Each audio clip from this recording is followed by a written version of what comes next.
Now we are going to start opioids. Now opioids is used in the management of pain.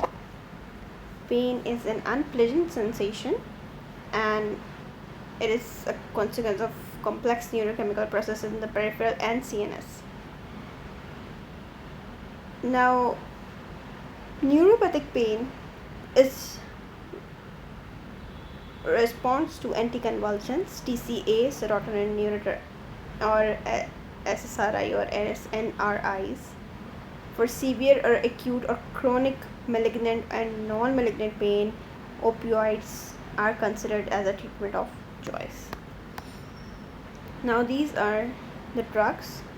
Strong agonists: alfentanil, fentanyl, heroin, hydrocodone, hydromorphone, levofenol, meperidine, methadone, morphine, oxycodone, oxymorphine, oxymorphone, remifentanil, sufentanil.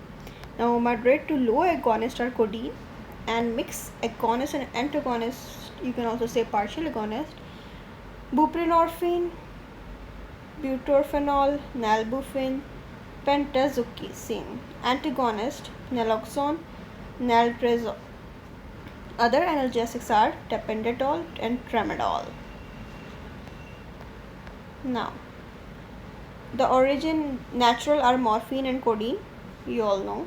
Semi-synthetic are buprenorphine, hydromorphone, hydrocodone, oxycodone, oxymorphone. These are the derivatives. Semi-synthetic and synthetic are fentanyl, meperidine, methadone, tapentadol and tramadol. Now, phenanthrenes. Action on opioid receptors. Morphine is agonist, codeine is agonist, oxycodone agonist,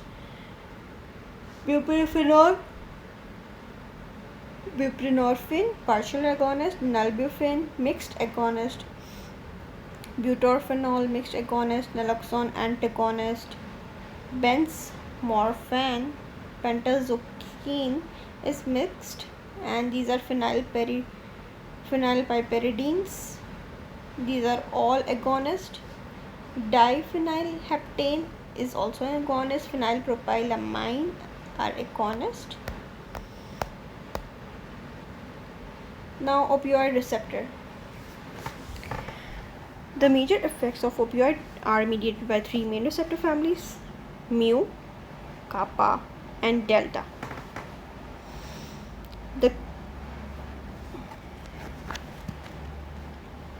Now the kappa receptors in the dorsal horn also contribute to analgesia by modulating the response to chemical and thermal nociception. The enkephalins interact more selectively with the delta receptors. All three opioid receptors are the members of G-coupled protein receptor family and inhibit adenylyl cyclase.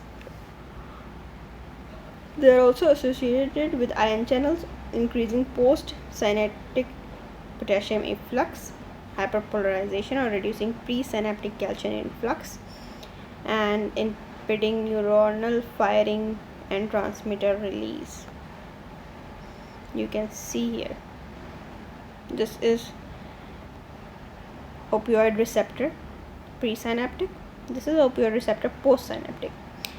Now this is the calcium. Activation of opioid receptor will decrease the calcium influx and response to incoming action potential. This will decrease the releasing excitatory neurotransmitters.